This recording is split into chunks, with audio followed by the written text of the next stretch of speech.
Bem, gente, boa noite a todos. Hoje a gente inicia a nossa Semana Nacional de Engenharias do Grupo AFA, né? Então, esse é um evento aí que contempla 8 instituições de ensino superior, pertencentes ao Grupo AFA. E hoje nós temos aí a nossa palestra com o professor doutor Fernando Maia Milo, em que o tema será, no caso, instalações elétricas modernas, eficientes e inteligentes. Boa noite a todos. Deixo aí a palavra com o professor Hugo. Boa noite, pessoal. Tudo bem? Eu vou estar aqui monitorando o chat de vocês, então, se surgir qualquer dúvida durante a palestra, vocês postam lá. E aí, se eu não ver, o professor Marcos vê, e a gente vai tentar solucionar as dúvidas à medida que elas vão acontecendo. Eu sou o tipo de pessoa que gosta de uma palestra mais dinâmica. Esse ambiente online meio que dificulta isso um pouco, mas se vocês puderem ir ao longo da apresentação fazendo perguntas, eu acho que vai criar uma interação bem legal. Deixa eu falar só um pouquinho de mim. Eu nasci em Ariquemes, uma cidade do interior de Rondônia. Provavelmente tem muita gente aí do Brasil inteiro. E aí eu fiz engenharia elétrica em Porto Velho, que é a capital do estado. Depois eu fiz mestrado em engenharia elétrica, com ênfase em engenharia biomédica na Unicamp. E depois de ter feito mestrado, trabalhei por um tempo como engenheiro autônomo, fui responsável por algumas empresas. E eu consegui aprovar uma bolsa pelo CNPq, na época era o programa Ciências Sem Fronteiras, e consegui fazer o doutorado completo no exterior. Então, eu fui fazer o doutorado na Universidade de Cornell, que fica no estado de Nova York, uma cidadezinha assim, minúscula, chamada Ítaca, que faz um frio, meu Deus do céu. E, então, eu fiz o doutorado lá, foi a primeira universidade dos Estados Unidos a ter um curso em engenharia elétrica, e durante o desenvolvimento do curso, eu fui fazer a minha qualificação em 2017, e quando eu fiz a qualificação, os membros da banca decidiram por me dar um mestrado.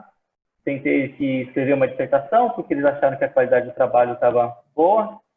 E, por fim, em 2019, agora em dezembro, eu terminei o doutorado, me graduei e estou de volta aqui na minha cidade natal. Estou dando aula numa faculdade aqui, na Faculdade de Faema, e estou também trabalhando com projetos de engenharia elétrica. Então, o meu doutorado foi em engenharia elétrica, com ênfase em engenharia biomédica e biológica. E eu vou estar aqui conversando com vocês sobre as tendências nas instalações elétricas modernas. Eu acho que é um tópico interessante, principalmente para vocês que são uma galera nova, que vão estar saindo da faculdade agora. Não sei se tem alguém aí que já é formado. Se tiver alguém aí que já é formado e está atuando no mercado, dá um oi aí para a gente conhecer você aí no chat. E eu vou estar falando um pouco sobre as coisas que a gente vê no dia a dia e como, assim, como engenheiros, o que a gente pode fazer para melhorar essas instalações e trazer essas novas tendências. Tranquilo? Alguma dúvida?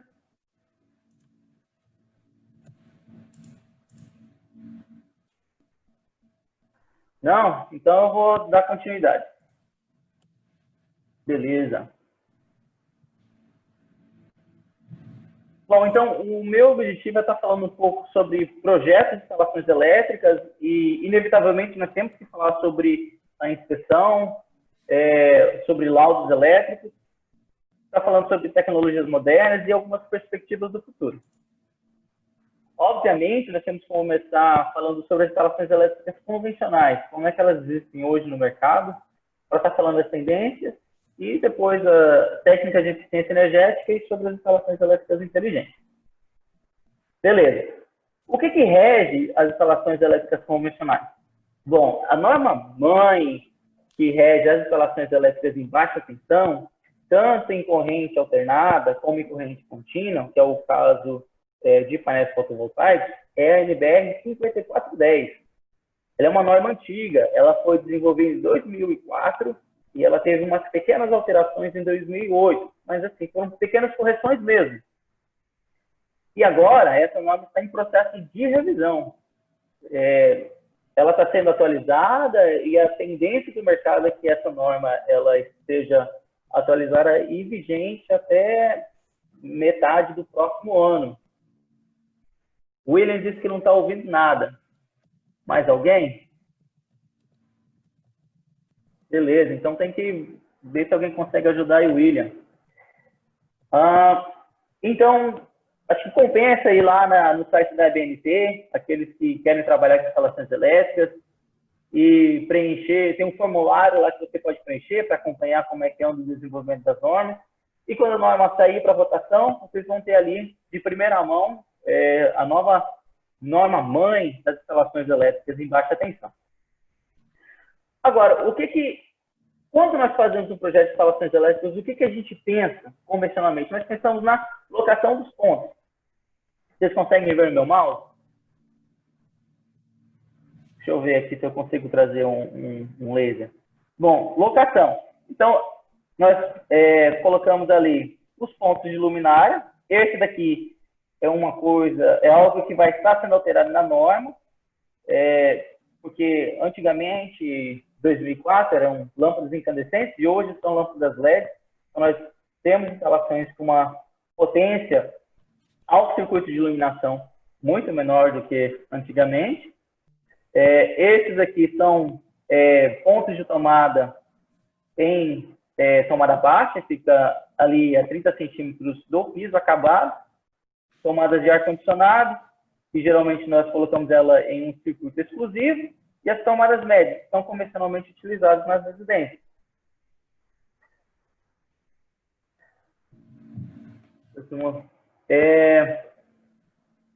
Sim, gente, eu vou estar disponibilizando para vocês o que eu tá podendo mandar, tá legal? Acho que a gravação também vai estar disponível, Marcos, não vai? Vai estar sim. Bom, beleza. Uma outra coisa que é convencionalmente feito nas instalações elétricas é o diagrama unifilar. Vou estar falando sobre o software também, João. Esse daqui é um diagrama unifilar. Então, nós temos aqui o quadro de medição, aqui é o medidor em si, então o disjuntor que sai ali do quadro de medição. Aí vocês podem ver que tem aqui um barramento, do barramento saem os disjuntores para os diferentes circuitos. Nós chamamos eles de circuitos terminais porque eles estão atendendo um ponto de tomada ou ponto de iluminação específico.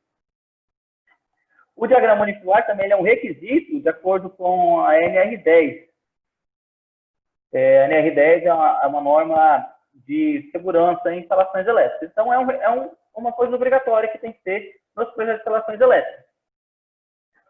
Também temos o diagrama multifilar. No diagrama multifilar, nós temos de novo o esquema. Agora, a diferença entre o unifilar e o trifilar, ou multifilar, é que nós representamos cada condutor com uma linha específica. Bom, vamos lá. O quadro de carga, eu não vou entrar em detalhes aqui no quadro de carga, mas no quadro de carga é onde nós colocamos a descrição do circuito, a tensão, a potência e os cabos. Aqui eu cortei para poder fazer esse cabo caber aqui dentro da apresentação. Então, convencionalmente, são essas as características que nós encontramos em projetos de instalações elétricas. E o William ainda não conseguiu, gente. Será que se ele entrasse com outro dispositivo ele ia conseguir? E outras especificações que geralmente não estão presentes em projetos de instalações elétricas são os DPS. Alguém aqui já conheceu, já sabe o que é um DPS? Bom, para aqueles que ainda não conhecem, o DPS é um dispositivo de proteção contra surtos elétricos. O surto elétrico ele é definido como uma tensão acima da tensão nominal do circuito. E o que acontece? Quando o DPS ele é um varistor, significa que ele é um resistor que possui resistência dependente da tensão entre os seus terminais. Esse DPS aqui, ele se torna um circuito ou um contato fechado, quando o nível de tensão é acima de 275 volts. Então, quando isso acontece, é como se fosse um curto, e o DPS faz com que aquele nível de tensão perigoso seja conduzido até a terra. Com isso, os DPS protegem os equipamentos e as instalações elétricas. Existem 3 classes de DPS. A classe 1, que protege contra descargas diretas, geralmente nós instalamos eles no quadros gerais de baixa tensão. A classe 2, que ele protege contra descargas indiretas. O que é uma descarga indireta? Por exemplo, acontece uma descarga na terra, e aí existem tensões induzidas ali que acabam sendo induzidas nos condutores. Então, o DPS de classe 2 ele tem uma sensibilidade maior, justamente para impedir esses níveis de tensões perigosos. E o classe 3 ele é instalado diretamente no equipamento. Então, ele tem ali uma sensibilidade ainda maior do que os outros da classe 2 e da classe 1. Por que a gente tem essas 3 classes, pessoal? Nós temos essas 3 classes para poder fazer uma seletividade de proteção. Tá legal? Se for uma descarga que atinja somente ali as descargas elétricas, as descargas diretas, então só vai ter os DPS da classe 1, da classe 2, e assim sucessivamente, de forma que a gente proteja os equipamentos que são mais valiosos ali na instalação. Um detalhe importante, quando os DPS eles estragam, eles se tornam um contato normalmente fechado. O que isso significa? O contato aqui vai estar diretamente com o contato embaixo. Quando isso acontece, ele vai ativar o disjuntor que se encontra posterior a ele. E esse disjuntor tem que ser especificado conforme recomendações do fabricante. Em instalações elétricas residenciais, o convencional é ter somente o disjuntor do quadro para proteção do DPS. Isso porque para reduzir custos. Em outras operações, para evitar, por exemplo, numa indústria, você deseja que a instalação funcione mesmo com o DPS ter andado algum defeito. Então, na hora de fazer uma derivação para alimentação do DPS, coloca-se então, conseguiu, William? Legal, cara. Então, coloca-se um disjuntor, pode ser monopolar, bifilar ou trifilar, da forma que vocês preferirem. Eu prefiro usar disjuntores monopolares, de forma que somente aquele DPS específico, ele, então, é removido do circuito quando ele estraga. O que geralmente a gente vê quando você vai fazer uma inspeção que falta nas instalações é o dispositivo diferencial residual. Eu gostaria de enfatizar, porque vocês, aqueles que já estão para se formar ou aqueles que vão se formar daqui a pouco, vocês vão estar no mercado. E é importante que vocês enfatizem a necessidade desses equipamentos. A necessidade do DR é que ele vai salvar a vida das pessoas. Como que ele funciona? O DR, ele detecta correntes que vazam para a terra. Tá legal? Então, se tem ali algum resíduo que não passou pelo DR, ele vai armar e vai interromper o circuito. O DR de 30 mA, ele é conhecido como dispositivo de alta sensibilidade. Geralmente, correntes acima de 50 mA são consideradas danosas aos seres humanos. E nós temos um DR de 300 mA, que ele já não é o de alta sensibilidade. E, neste caso, o objetivo é proteger os equipamentos em si. Uma coisa importante, você vai aí na rua, você conversa com o pessoal que trabalha, já vi gente que trabalha com informática, que mexe com infraestrutura, eletricistas, e eles acham que o DR ele funciona igual um disjuntor. Gente, DR não tem proteção contra sobrecorrente. O DR ele não vai abrir se fluir uma corrente maior do que 40 amperes, no caso deste DR. O que vai acontecer? Ele vai estragar. O que geralmente acontece nas instalações, as pessoas, eu já vi isso várias vezes, elas colocam um DR como se fosse o disjuntor geral do quadro. E se dá algum problema, o que acontece? Vai disparar o disjuntor de sobrecorrente ali no quadro de medição e vai desconectar toda a instalação elétrica daquela unidade consumidora. Tá bom? Então, vamos prestar atenção e lembrar que DR não protege contra a sobrecorrente. Quem protege contra a sobrecorrente é o disjuntor. A não ser que você tenha um DR. O DDR, ele é o disjuntor diferencial residual. Eu nunca vi esse dispositivo no mercado. Já procurei na internet, procurei aqui na minha cidade, eu não achei. Mas ele é um dispositivo que é previsto em norma. Então, pode ser que exista um. Só que na maioria das vezes, ele é um DR ou IDR, que na verdade significa a mesma coisa. Outra coisa, curvas de disjuntores. Pessoal, os disjuntores, eles têm 3 curvas. Tem a curva B. Na curva B, o que essas curvas elas significam? Elas significam assim, tá legal. Tem uma sobrecorrente. Depois de quanto tempo dessa sobrecorrente, o disjuntor vai abrir o contato? Na curva B, uma sobrecorrente ali acima de 3 a 5 vezes a corrente nominal do disjuntor, ele abre. E isso serve para cargas resistivas, como chuveiro. Depois nós temos a curva C, que são para dispositivos com baixa corrente de partida. E esse é um ponto importante a se perceber. Por quê? Se você tem um dispositivo que tem um pequeno motor, esse pequeno motor ele vai ter uma corrente de partida. Essa corrente de partida pode ser superior à corrente nominal do disjuntor. Então, isso pode fazer com que o disjuntor abra. Bom, eu estou vendo aqui que o Alan William levantou a mão. Alan, coloca aí a sua pergunta aí no chat, que aí a gente vai discutindo, pode ser? Enquanto o Alan prepara a pergunta dele, eu vou dar continuidade, então.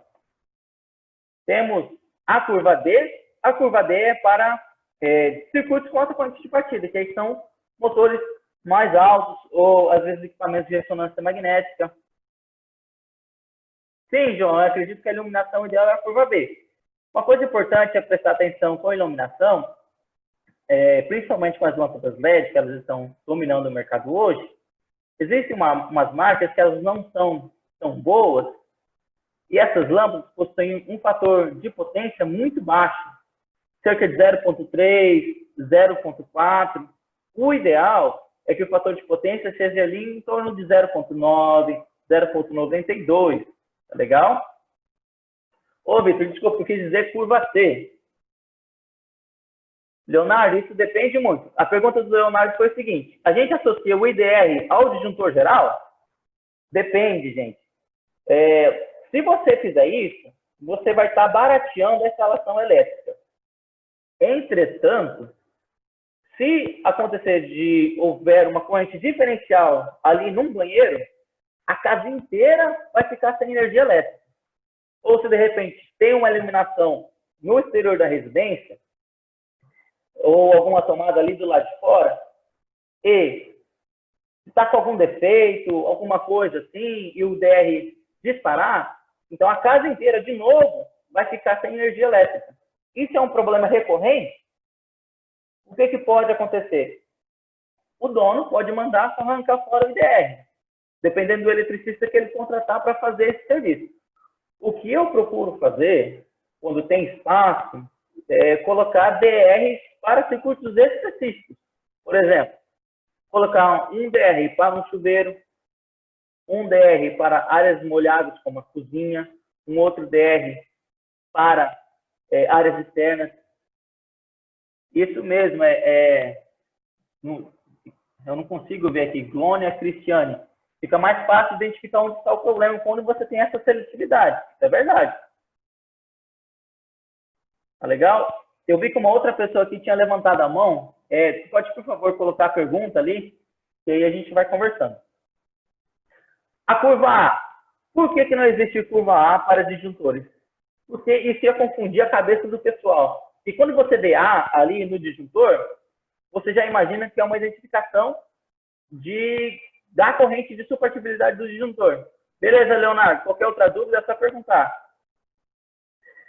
Então, esses são os problemas recorrentes que nós encontramos em instalações elétricas. Um outro são os disjuntores sobredimensionados, ou superdimensionados também, que é o que acontece em prática. Eu estou mostrando aqui uma foto para vocês de um disjuntor. Vejam aqui, ele é um disjuntor da curva C, que está sendo utilizado para alimentar um ar-condicionado. Como a gente pode ver, 2P, então ele tem um disjuntor bipolar de 25 amperes, suporta até 400 volts. Então, essas especificações todas nós conseguimos encontrar no disjuntor. Uma outra especificação, que eu não vou estar entrando em detalhe, é sobre o dimensionamento da corrente de curto-circuito suportada pelo disjuntor. Essa informação nós encontramos no disjuntor também, que nesse caso está aqui embaixo. Ele suporta uma corrente de curto de até 3.000 amperes. E o que acontece? Quando passa essa corrente de curto, é que acontece então que os elementos internos podem derreter e danificar o disjuntor. Conectores. Eu fui lá na dispensa aqui de casa, eu peguei um punhado de conector, coloquei sobre a mesa e tirei a foto para vocês. Eu acho que isso é importante, gente. É importante nós utilizarmos conectores, porque eles garantem uma conexão elétrica melhor. Aqui, por exemplo, nós temos um borne de conexão. Esse daqui é um conector tipo PEN, que idealmente ele tem que ser utilizado em quadros compactos. Vocês vejam só que os pinos de conexão, eles estão todos no mesmo lugar. Vocês estão vendo? Entretanto, os barramentos, você consegue separar o barramento da primeira fase, o barramento da segunda fase, o barramento da terceira fase. Ou então você pode ter um borne de conexão monopolar, que aí você pode conectar todos os neutros ou terras, conector tipo pino, conector tipo garra, conector olhal. Eles são importantíssimos, pessoal, porque eles evitam pontos quentes. Eu vou estar mostrando para vocês umas fotos de pontos quentes daqui a pouquinho. Aqui mais um detalhe dos conectores tipo pino, os conectores do tipo olhal. Linhas elétricas enterradas. Tem um ponto específico na norma que trata justamente sobre isso. E eu estava conversando com um engenheiro civil amigo meu esses dias. Nós estávamos debatendo. Então, tudo isso que eu mostrei para vocês é sobre linhas elétricas enterradas. Eu não vou estar entrando em detalhes. Mas o que a norma diz é o seguinte. Para você proteger os condutores contra a movimentação de terra, o que é o cara cavar, fazer qualquer outra coisa, é importante que os condutores estejam a 70 centímetros abaixo da superfície do solo. Se você está cavando ali, se você está passando o condutor através de uma rodovia, não fala nem a rodovia, é uma travessia de vias acessíveis a veículos. Tá legal? Então, nesse caso, os condutores têm que estar a 1 metro de profundidade. Outro ponto importante. Quem aqui nunca viu duas linhas elétricas afastadas juntas, assim, quase que uma do lado da outra, ou um cano de água passando do lado do condutor, do eletroduto enterrado? Gente, a norma pede um distanciamento de no mínimo 20 centímetros. Isso é importante, por quê? Para evitar que aconteça algum dano ali, tanto na instalação de água fria, ou de esgoto, ou na linha elétrica, ou se alguém for cavar para fazer uma manutenção, digamos que dê um problema com um encanamento de água fria, e a pessoa está cavando ali no solo. Pode acontecer, a pessoa está cavando e aí acerta o condutor e a pessoa pode levar um choque, ou só o fato de danificar os condutores já vai trazer um transtorno. E isso pode dar um problema ali na instalação elétrica. Então, é importante a gente saber que existem essas distâncias normalizadas. E outro ponto também é colocar uma faixa de advertência de no mínimo 10 centímetros acima da linha. Para quê? A pessoa está ali cavando, ela vê, opa, tem um papel, tem um plástico, o que será que está escrito aqui nesse plástico? E ela olha, ela vê, tem uma linha elétrica enterrada aqui. Então, ela vai ter um cuidado maior, pelo menos a gente espera que ela tenha um cuidado maior à medida que for cavando. Eu trouxe alguns desenhos para vocês. Então, isso aqui é uma vala. Eu projetei aqui a fita de sinalização a 50 centímetros do solo, a profundidade de 70 centímetros. Aqui está o eletroduto. E para poder trabalhar ali naquela vala, eu projetei 30 centímetros. Então, 70 ou 100 centímetros, porque tinham locais que iam passar por vias acessíveis a veículos, E para simplificar o desenho, eu só coloquei essa observação, mas na conta de locação estava ali o detalhamento da linha, com uma cor diferente, dizendo que era uma linha cavada a 1 metro abaixo do solo. Um detalhe da fita de sinalização, da caixa de passagem, que aí vocês vejam bem os condutores aqui. Uma coisa importante nas caixas de passagem, pessoal, é colocar ali uma brita ou uma areia. Para quê? Para que a água que vem aqui se acumular, ela possa correr para o solo, porque que pode dar alagamento. Eu vou mostrar umas fotos para vocês daqui a pouco. Quadro subdimensionado. Quando você filtra, isso mesmo, João, filtrar. Quando as pessoas pensam num quadro, muitas delas imaginam que esse quadro tem que estar lotado. Você tem que ter um quadro que tenha a quantidade, que tenha espaço necessário para o número de disjuntores que você tem ali. Disjuntores, DPS, DR. Mas, gente, na verdade, não. O quadro, ele tem que ter espaço de reserva. Esse espaço de reserva, ele é importante para que futuras pequenas modificações ali na edificação possam, então, utilizar o mesmo quadro, evitando transtornos futuros. E eu quero trazer a atenção ao seguinte ponto. É um espaço reserva de circuitos, legal? Não é de espaço de disjuntores.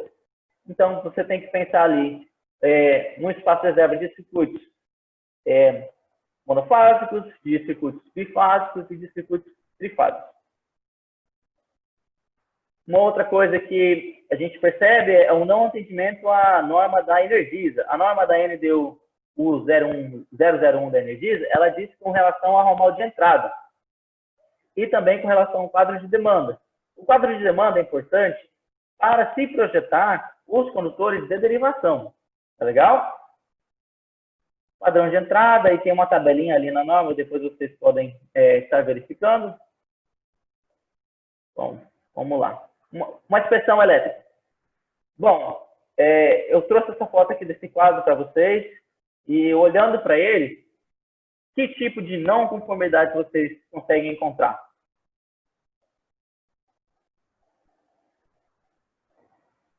Bom, eu vou estar falando, por exemplo, partes metálicas acessíveis. Se uma criança abrir esse quadro, ela consegue colocar a mãozinha dela aqui e entrar em contato com o barramento trifásico que está aqui no meio, gente. Isso aqui não pode, é perigoso. Tinham que ter tampões aqui. Cabos sem conectores, por exemplo, aqui, dá para perceber que são cabos flexíveis. E o que a pessoa fez? Ela pegou o cabo e enroscou ao redor do parafuso. Isso daqui não dá um contato legal. Esse ponto aqui, ele esquenta. Falta de sinalização. Na verdade, a pessoa até tentou sinalizar. Tem aqui, ó, 01, 03, 05, 04. Deve ter o 007 aí também. DPS, nós não temos DPS nesse quadro. É um quadro que está alimentando uma edificação que está um pouco afastada. Então, tinha que ter aqui um DPS classe 1. Não tem IDR. Olha esse outro quadro aqui. Vamos lá, vou dar uns 15 segundos para vocês pensarem.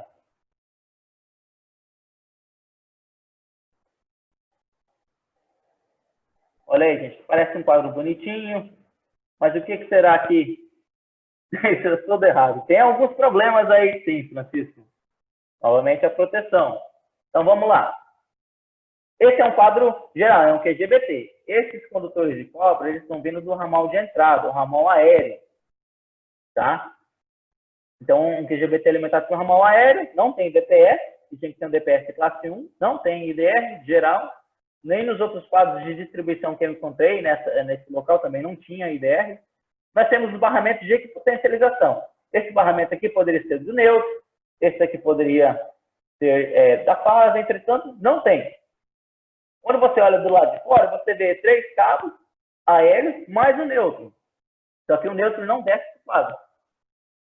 Então, a conexão dos neutros está sendo feita no forro. Eu não subi no forro, mas provavelmente tem um bolo de fita isolante ali.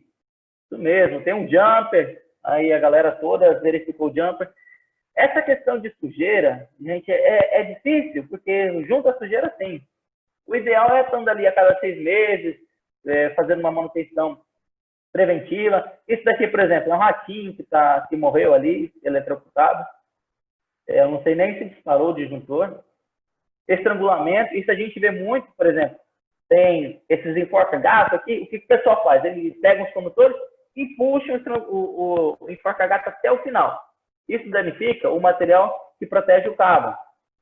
É legal usar enforca-gato? É legal, só que não aperte muito, porque se você apertar, você pode estar danificando ali a isolação do cabo. Cores dos cabos, as cores são todas as mesmas. Por exemplo, aqui, 2 fases com a mesma cor. E esse aqui, gente? Vamos lá, 15 segundos de novo.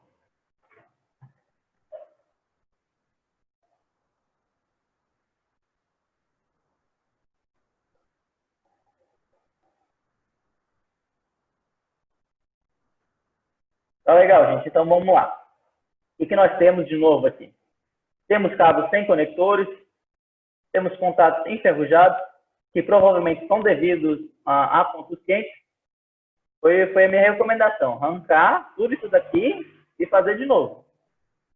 Temos cabos espremidos na tampa do quadro. Olha só, esse quadro aqui, ele é de embutir. E vocês veem que tem um eletroduto aparente chegando aqui por trás da tampa do quadro. Então, o que acontece? Esses cabos aqui estavam todos espremidos pela tampa do quadro. Então, esse é um perigo, porque se romper a isolação de algum desses cabos, vai energizar a tampa do quadro, e quem encostar na tampa do quadro pode levar um choque. Aí, o pessoal utilizou jumps, então, vejam só, o alimentador está vindo aqui por baixo, e daqui, ó, tem um jump para alimentar os outros disjuntores. Que, na verdade, deveria ser feito aqui de cima. O ideal seria utilizar aquele barramento tipo pente que eu mostrei para vocês. E se você fizer jump, o ideal é usar um condutor que tenha uma resistência transversal maior para que ele possa suportar a soma da corrente dos diversos disjuntores. Temos disjuntores sobredimensionados. O que isso significa? São disjuntores que possuem corrente acima da corrente suportada pelos cabos. Isso danifica os cabos, isso faz com que o isolamento dos cabos venha a derreter, causa ponto quente aqui, como vocês estão vendo. Condutor sem proteção. Esse condutor aqui embaixo. Então, vem um alimentador, ele passa aqui sem proteção, gente. Agora, o que se permite? Esse cabo, ele é mais grosso, então, se der um curto aqui, esse cabo mais fino, ele vai poder estar conduzindo toda essa corrente sem que haja, então, o disparo de um disjuntor. E, consequentemente, pode pegar fogo. Não tem espaço reserva suficiente, não tem DPF, não tem 10, dá para ver que cara. E esse daqui? Vou dar 10 segundos para vocês agora. Também acho, João, minha recomendação foi arrancar tudo e fazer de novo, com disjuntores tipo DIN.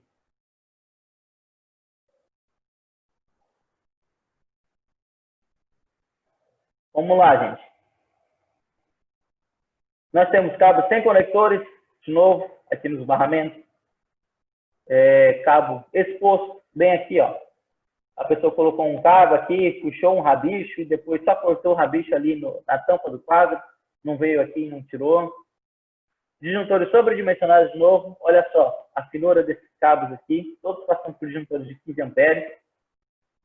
Não tem espaço reserva. Estrangulamento dos cabos. Novamente, aqui os enforca-gatos. Não tem DPF, não tem IDR. E esse daqui? 10 segundos de novo, pessoal.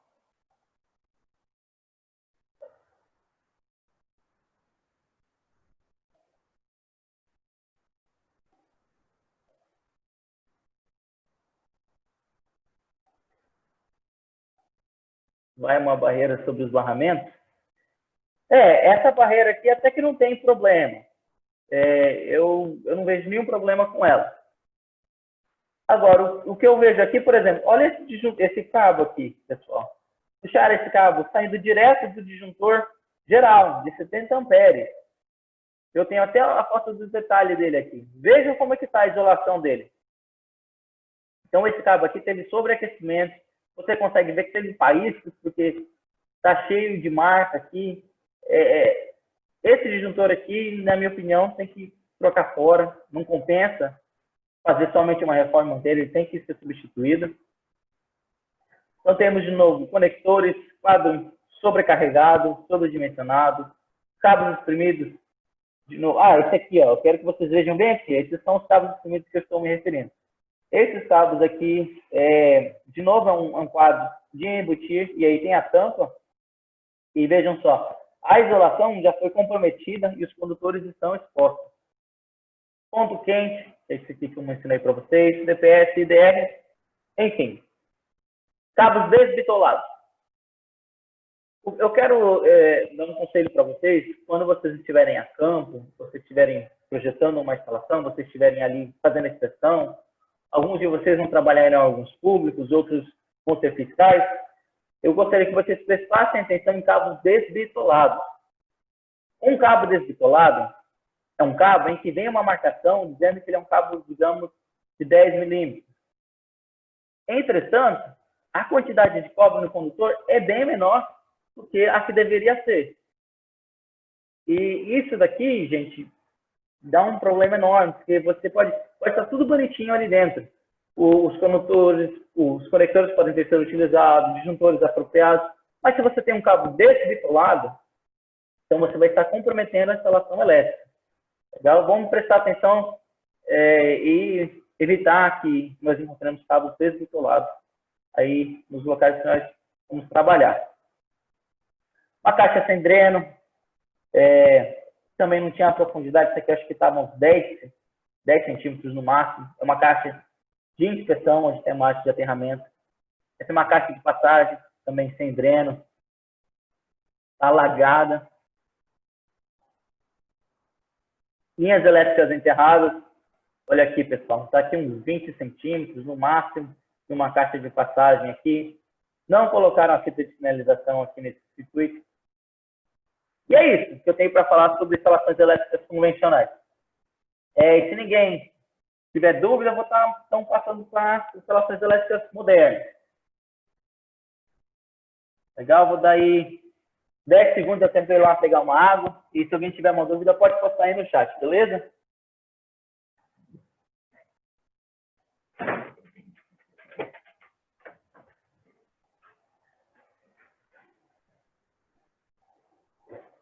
Tranquilo. Hugo, se quiser fazer um teste aí para verificar se o vídeo está funcionando, eu acho que já voltou, tá? Tá, vou tentar aqui. Opa, tá funcionando, agora vocês estão me vendo. Até aqui, ó. Aí, agora sim. Bom, pessoal, então vamos dar continuidade. O que nós temos hoje de moderno no mercado? A tecnologia BIM, eficiência energética e inteligência artificial ou automação nas edificações. Como eu resolveria o problema da caixa de passagem sem dreno? Matheus, o problema da caixa de passagem sem dreno, tem que colocar ali uma quantidade de brita para poder escorrer aquela terra, tá legal? Isso ajuda com que haja drenagem daquele excesso de água. Porque, do contrário, a caixa ela é toda vedada ao redor. E se a pessoa só tem uma terra compactada ali embaixo, então não tem, na terra não tem porosidade suficiente para a água fluir. Beleza? O que é BIM? O BIM, ele, traduzido do inglês, ele significa modelagem da informação da construção. Com o BIM, nós fazemos uma representação digital das características da construção e da edificação. E com o BIM a gente consegue integrar informações de cada obra. Por exemplo, num projeto de instalação elétrica, você consegue visualizar onde vão estar passando os eletrodutos, e aí você consegue visualizar se vai ter alguma interferência junto com o projeto hidrossanitário, para evitar com que passam duas linhas próximas uma da outra, como a 5410 ali ela exige, né, 20 centímetros de afastamento. E com o BIM, nós podemos fazer projeto, execução e manutenção mais eficiente das instalações. Esse aqui é um exemplo de projeto que eu fiz recentemente. Esse azulão aqui que vocês estão vendo, ele é o quadro geral dessa edificação. E a gente consegue visualizar no teto onde estão as caixas de passagem, os pontos de tomada. A maioria das caixas de passagem no teto são pontos de iluminação. Às vezes é necessário colocar uma caixa de passagem para poder fazer uma curva no condutor. Dá para a gente ver também as caixas que vão estar sendo colocadas enterradas. QI elétrico, isso mesmo, João, QI elétrico. É uma das ferramentas que a gente tem para utilizar a tecnologia BIM. Como é que está a legislação em torno do BIM? Existe a estratégia BIM-BR, que ela vem sendo regulamentada e aprimorada desde 2017. E, recentemente, nós temos a plataforma BIM-BR, e lá nós encontramos documentos que podem nos auxiliar a entender o que é esse BIM, ir mais a fundo, descobrir quais são as ferramentas que nós podemos estar utilizando para desenvolver o BIM. Agora, a implementação do BIM. Foi um decreto neste ano. No ano que vem, projetos da esfera federal terão que ser feitos em BIM. Em 2024, tanto o projeto quanto a execução terão que ser feitos usando a tecnologia BIM. Em 2028, projeto, execução e manutenção. Cadê a galera que vai estar se formando aí ano que vem? Aí tem que estar atento a isso, a gente procurar aprender mais sobre a utilização de plataformas BIM, porque ela vai entrar no mercado e o profissional que não se atualizar vai acabar ficando para trás. Agora, todo mundo fala de BIM, BIM isso, BIM aquilo outro, e quais são as vantagens assim, concretas que o BIM traz para a gente? Primeiro, um melhor detalhamento. Você consegue verificar as caixas de passagem, saber se elas estão a alturas adequadas, poder fazer ali um melhor detalhamento na hora da execução. E pesquisas mostram que, usando o BIM, inclusive esse é um dado que eu obtive lá da plataforma BIM-BR, utilizando tecnologia BIM, a gente consegue reduzir os custos dos insumos de até 20% e os custos totais de 9,7%. Os custos totais são envolvidos com custos de mão de obra também, em quem está utilizando esse tipo de software e uso do AutoCAD. Olha, eu uso o AutoCAD para fazer desenhos mais simples. Inclusive, eu fiz um projeto de iluminação pública utilizando bastante o AutoCAD. Todos os desenhos foram no AutoCAD. O QI elétrico, na minha opinião, é uma das melhores ferramentas que tem nessa questão de utilização de tecnologia BIM. Tem algumas coisas que precisam ser aprimoradas. Geralmente, quando eu utilizo o QI elétrico, eu faço certas modificações. Por exemplo, o lançamento automático de eletrodutos, eles ainda, na minha opinião, precisam ser melhorados. Eu acabo inserindo elementos ali para poder atender as minhas necessidades e eles não calculam automaticamente o quadro de demanda. Eu entrei ali manualmente e incluí esses fatores para, de acordo com a Energisa, com a NDU 001 da Energisa, que é a distribuidora aqui do estado de Rondônia. Então, eu acho assim que, independente do software que você utiliza, você tem que acabar fazendo algumas modificações para te atender. Pessoal, eu vi que alguém aqui levantou a mão. Eu vou pedir que você venha e coloque seu comentário aqui para a gente conversar. Eu não sei como fazer aqui no chat para te chamar. Bom, então é isso que está surgindo hoje, instalações elétricas modernas, as instalações elétricas eficientes. Elas se concentram muito em sistemas de iluminação. Há um tempo atrás ainda existia essa questão, LED vale a pena. Na verdade, começou de mudar de lâmpadas incandescentes para lâmpadas fluorescentes e depois de lâmpadas fluorescentes para lâmpadas LED. O que eu acho do Lumine, eu cheguei a usar o Lumine, na minha opinião, ele é praticamente igual ao QI elétrico. Eu não lembro de ter visto muitas diferenças. Agora, o QI elétrico está sendo constantemente atualizado. E ano que vem deve estar saindo a nova NBR 5410. E se você utilizar o Lumine, que é a versão anterior, você vai estar fazendo projetos de acordo com a norma antiga. E uma que o QI elétrico, geralmente, eles são bem competentes, é em se manter atualizado com questão questões normativas. Legal? Agora, gente, não tem jeito. A gente tem que se atualizar, a gente tem que investir em ter ferramentas adequadas para poder fazer projetos de alta qualidade.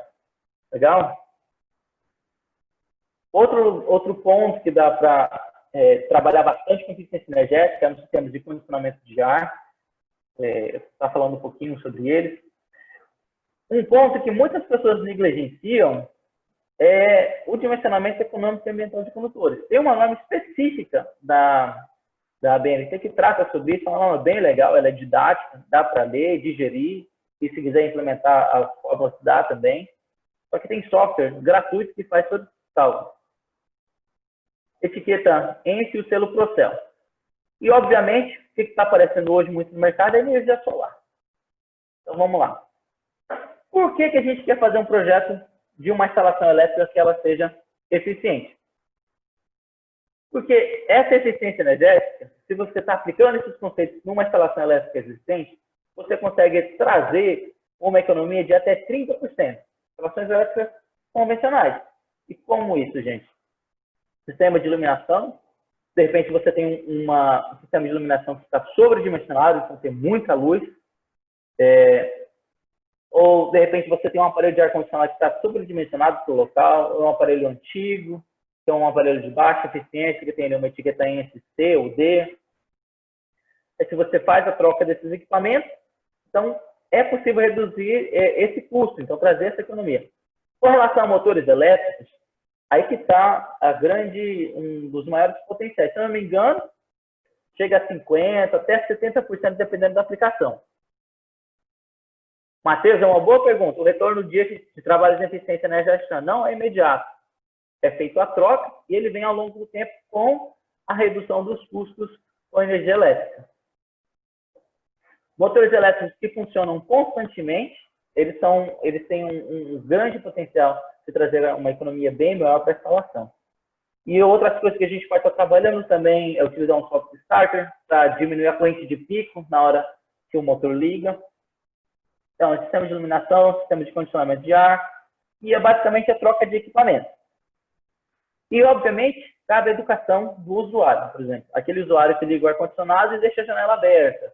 Isso é um desperdício de energia. Ou o cara tem uma porta com uma pressa desse tamanho assim embaixo. Então, ali também dá um vazamento enorme de ar gelado.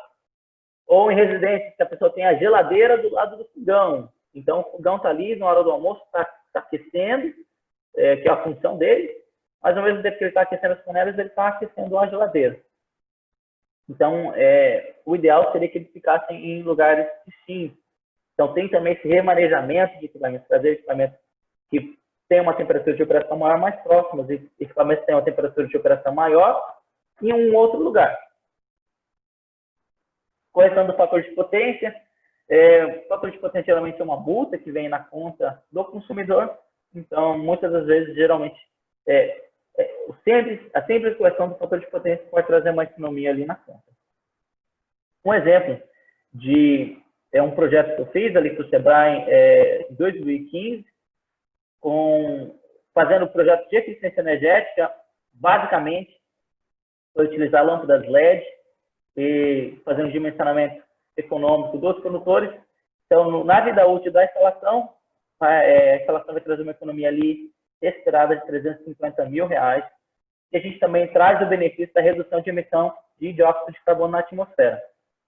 Um outro que eu fiz em Pimenta Bueno, já é uma edificação menor, então é uma economia de R$40 mil e uma redução de 6 toneladas de dióxido de carbono. E se vocês querem aprender mais sobre eficiência energética, a gente tem uma tonelada de documentos aí que dá para ler. Tem a família de normas da NBR, que é a NBR ISO 50000, sobre sistemas de gestão de energia. Tem também as publicações do Procel. O site do Procel, ele é meio ruimzinho de mexer, ele é antigo, parece que nunca foi atualizado. Mas entre lá, dê uma fuçada, crie uma conta, que certas publicações você precisa ter uma conta para acessar. Então, crie uma conta. Se não conseguirem, entre em contato com o pessoal, que geralmente eles respondem, tá legal? Sistema de iluminação, basicamente, a gente utiliza lâmpadas LED. É importante ficar de olho nos dados técnicos das luminárias. As lâmpadas elas têm diversos dados técnicos importantes, como o fluxo luminoso, a eficiência luminosa, que é a quantidade de lumens por watt, a temperatura da cor. A temperatura da cor geralmente está em torno de 3.000 kelvins até 6.700, 7.000 kelvins. Isso quer dizer o quê? Temperaturas mais baixas são temperaturas mais mornas, mais agradáveis, são mais aconchegantes, que é mais para a pessoa relaxar. Temperaturas mais altas são chamadas de temperaturas frias, que são as recomendadas em locais de trabalho. São aquelas luz branca, luz fria, em alguns casos ela chega a ser até meio azulada. Então, o efeito da temperatura da cor é mais fisiológico, mas é mais uma resposta fisiológica da pessoa. O índice de reprodução de cores, ele varia de 0 a 100. Então, se você tem uma... Por exemplo, as lâmpadas de vapores de sódio que existem nas luminárias públicas, elas têm uma cor amarela. Se você for lá, você pode pegar vocês provavelmente já observaram isso, você está com uma roupa e você não consegue ver a cor daquela roupa, de repente ela fica toda amarela, é porque aquelas lâmpadas possuem um baixo índice de reprodução de cores. Temos a luminância e a iluminância também. As curvas fotométricas, eu vou estar mostrando para vocês um pouco sobre as curvas fotométricas. O importante é desenvolver um projeto luminotécnico que atenda às normas pertinentes. No caso de iluminação pública, nós temos uma norma específica, a NBR 5101, e nós também temos uma norma para locais de trabalho, que é 5461. Em alguns casos, como por exemplo quadras, existem outras normas específicas para esses locais. Desculpa, gente, 5461 é a terminologia, ela já é um pouco antiga, mas ainda está vigente. E aqui tem iluminação em ambiente de trabalho, é a 8995. Esse daqui era para ser ISO, o corretor ortográfico colocou isso, mas não é isso, é ISO, beleza? Para comparação, por exemplo, uma lâmpada de 6 watts LED, ela tem uma equivalência a uma lâmpada de 35 watts incandescente, uma lâmpada de 10 watts fluorescente, uma lâmpada de 15 watts LED tem uma equivalência a uma lâmpada de 90 watts incandescente, e uma de 26 fluorescente. Então, essa grande redução na potência do sistema de iluminação se leva também à alteração da 5410 com relação à potência ao circuito de iluminação. E, sendo sincero para vocês, eu já ignoro aquela parte da 5410 porque eu acho que ela não é mais pertinente no mercado atual. Porque lâmpadas incandescentes não estão mais no mercado, elas foram banidas, eu acredito que, eu não lembro exatamente, mas 3, 5 anos atrás, a não ser para decorações. Legal? Um pouco sobre o que a gente encontra nos catálogos dos fabricantes, a potência da lâmpada, a sua equivalência, o fluxo luminoso, que é a quantidade de lúmenes que ela fornece. Esse ângulo é relacionado ao ângulo de abertura, eu vou estar mostrando para vocês, a temperatura da cor, a vida útil. Pessoal, uma coisa importante, a vida útil das lâmpadas LED geralmente é determinada, pela vida útil do driver. O driver é uma das coisas que estraga mais rápido na lâmpada LED. Então, se vocês forem comprar para casa de vocês ou tiverem ali com um cliente, procurem então estar com uma lâmpada que tem o driver que possa ser substituído, tá legal? Essa é a curva fotométrica, nós temos um corte no eixo vertical e depois no eixo perpendicular a ele. O software que eu uso para fazer projetos luminotécnicos, ele é o Dialux. Nele a gente consegue desenhar a edificação. Eu sou engenheiro, eu não sou arquiteto, então eu não coloco mesa, não coloco cadeira, eu não coloco nada disso. Eu coloco as coisas que eu considero pertinentes ao cálculo luminotécnico, mas as pessoas que gostam, eles podem vir aqui decorar à vontade com o ambiente.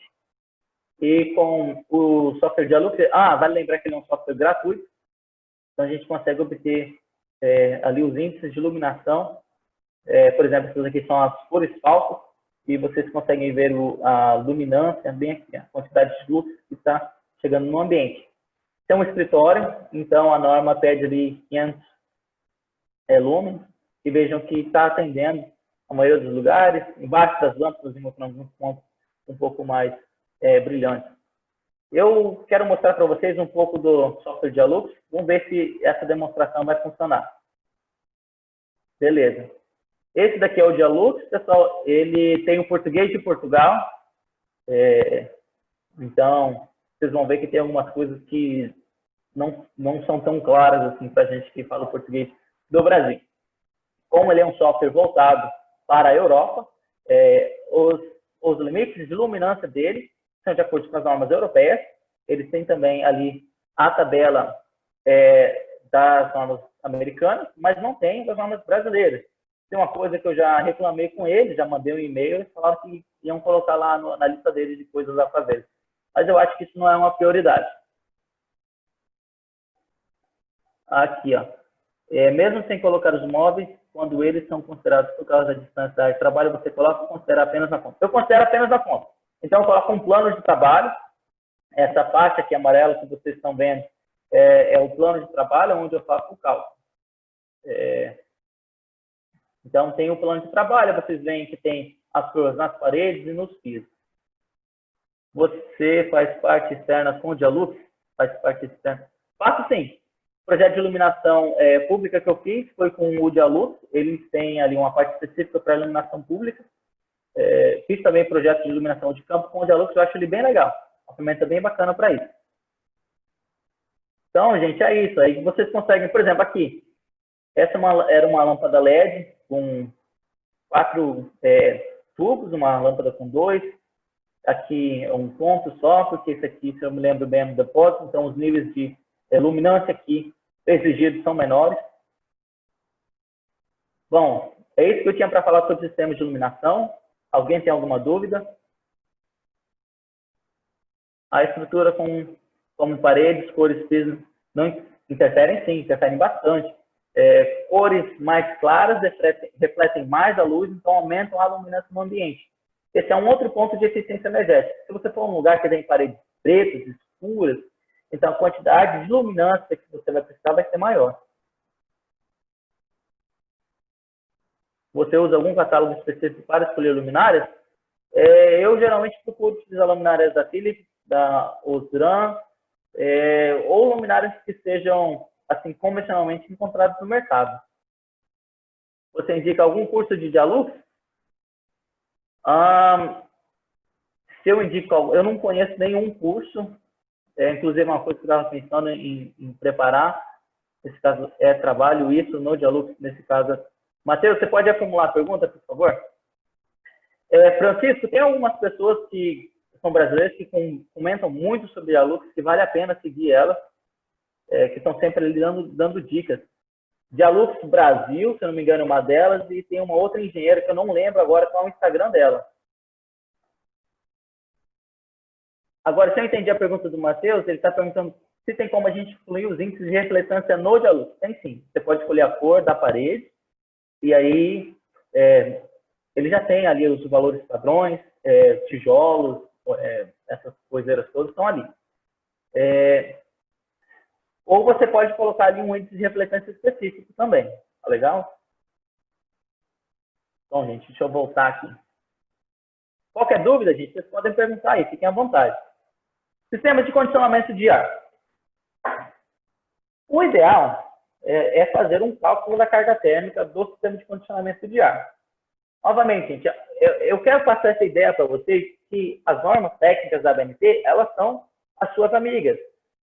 Ali você vai encontrar a experiência de vários brasileiros que trabalham com isso há anos, 20, 30, 40, aqueles velhos de cabelo branco, trabalharam com isso a vida toda. E eles ajudaram a escrever essas normas. Então, é importante ler as normas para a gente conseguir fazer esses cálculos. E as nossas normas brasileiras, elas também são baseadas em normas internacionais.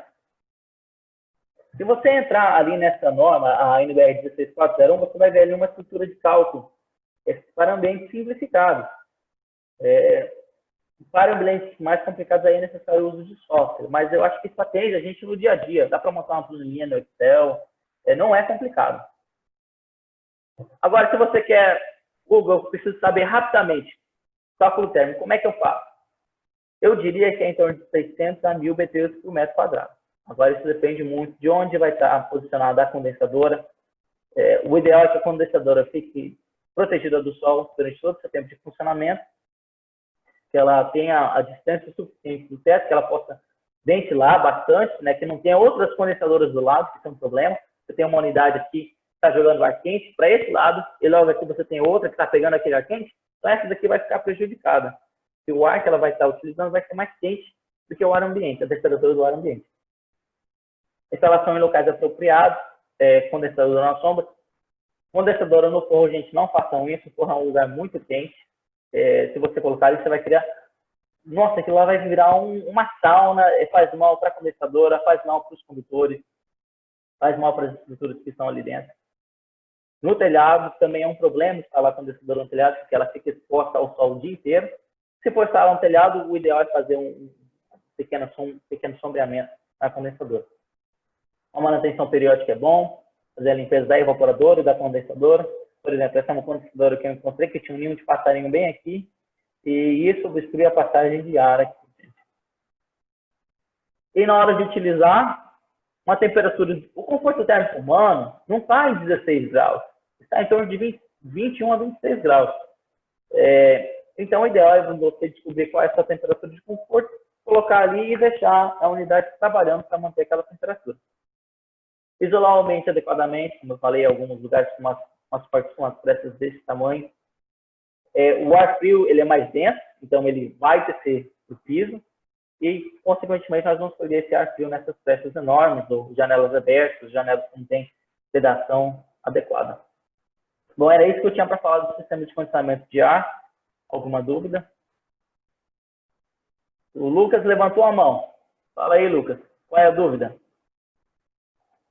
Bom, enquanto o Lucas escreve a dúvida dele, beleza, Lucas, sem problema nenhum não. O dimensionamento econômico e ambiental de condutores. Tem uma norma específica sobre isso. É a NBR 15920. É uma norma bem legal de ler, ela é fácil de ler. E ela tem um exemplo ali no seu anexo A. Agora, qual que é a ideia dessa norma? Bom, nós temos que fazer um balanço econômico. O objetivo é econômico e a redução do impacto ambiental é um bônus que a gente tem. Cabos que possuem uma área de seção transversal maior, eles custam mais caro. Porém, eles têm uma perda por efeito Joule menor. Então, nós calculamos o custo com a perda por efeito Joule ao longo da vida útil da instalação, geralmente 20 e 25 anos, com os custos da instalação do cabo. E a gente procura ali fazer essa optimização. Feita essa optimização, nós então calculamos o valor presente dessa economia. Então, a gente seleciona a seção. Eu não quis trazer os cálculos aqui, porque eu acho que é melhor mostrar esse software para vocês. É um software da Procobre, quase que não sai, gente. Então, aqui, por exemplo, quais locais que nós vamos estar fazendo esse dimensionamento econômico e ambiental? São locais que vão estar consumindo uma maior energia, por exemplo, quadros de distribuição, aparelhos de ar-condicionado, motores elétricos. Tá legal? Então, aqui eu tenho alguns exemplos. Do quadro 1, para um ar-condicionado, a seção técnica, que é a seção que nós calculamos através da 5410, era de 2,5 milímetros. Só que ela tinha um custo maior com as perdas por efeito Joule. O custo total estava em torno de R$2.000. Agora, aumentando a seção, temos um custo maior na instalação, mas os custos de efeito, das perdas de efeito Joule diminuem. Então, por exemplo, esse exemplo aqui pequeno, nós reduzimos ali de 8.000, deixa eu abrir a calculadora para calcular essa porcentagem para você. Reduzimos ali de 8.600 para 6.900. Então, 6.900 menos 8.600 dividido por 8.600. Então, é uma economia de cerca de 20%, gente. Ali na hora de fazer o projeto. Legal? É um software bacana de usar, ele é fácil, é intuitivo. Se vocês tiverem dúvidas, vocês podem vir aqui e clicar no manual técnico ou também sobre o software. É necessário passar o nome. Bom, aí não é comigo, gente. Aí é com o Marcos.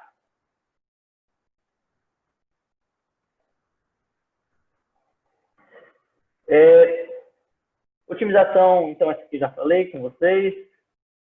A etiqueta ENS e o selo Procel, já faz tempo que eles existem no mercado, mas é sempre bom estar enfatizando para o nosso cliente. A etiqueta ENSE é a Etiqueta Nacional de Conservação de Energia Elétrica. Ela tem 5 níveis, A, B, C, D, E. O ar-condicionado não tem, nesse caso não tinha um nível E.